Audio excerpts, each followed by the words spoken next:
Monsoon का मौसम जोबन पर कराची के मुख्तलिफ इलाकों में सुबह सवेरे बूंदाबांदी। सड़कों पर पानी जमा मौसम का हाल बताने वालों ने कराची में वक्फे से बारिश का इम्कान जाहिर कर दिया। दुर्बा शहरों में भी बारिश। पंजाब और आजाद कश्मीर के मुख्तलिफ शहरों में सुनमई बादलों का राज। गरज चमक के साथ बारिश से जल थल एक हो गया। हादसात में 2 बच्चों समेत 3 अफराद जान की बाजी हार गए।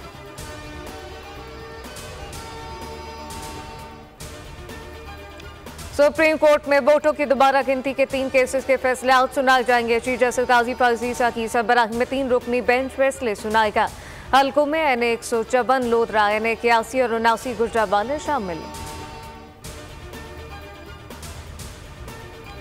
गवर्नर सिंध की तब्दीली का मामला। नायब वज़ीर आज़म ने सागदार की तरदीद कहा कि बशीर मेमन को गवर्नर सिंध बनाए जाने की खबरों में कोई सदाकत नहीं। चंद रोज में गवर्नर सिंध के बारे में फैसला हो जाएगा।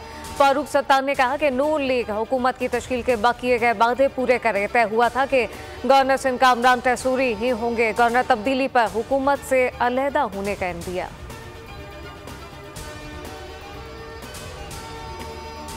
पाकिस्तान समेत पूरी दुनिया में आज नौजवान का आलमी दिन मनाया जा रहा है, जिसका मकसद आलमी सतह पर नौजवानों को दरपेश मसाइल का तदारुक करना है।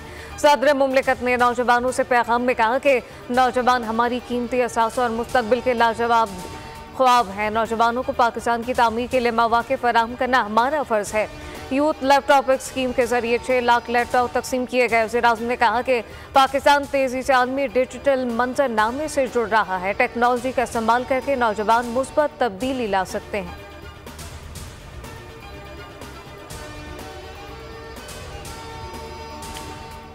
और कौमी हीरो अर्शद नदीम के अम्बिया चन्नू पहुंचने पर शानदार इस्तकबाल। अवाम का समंदर उमड़ आया। मंचलों ने भंगड़े डाले, पाकिस्तान जिंदाबाद के नारे लगाए।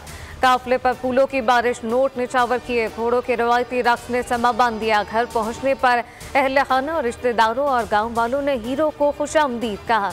माँ बेटे की प्यार भरी मुलाकात से माहौल जज्बाती।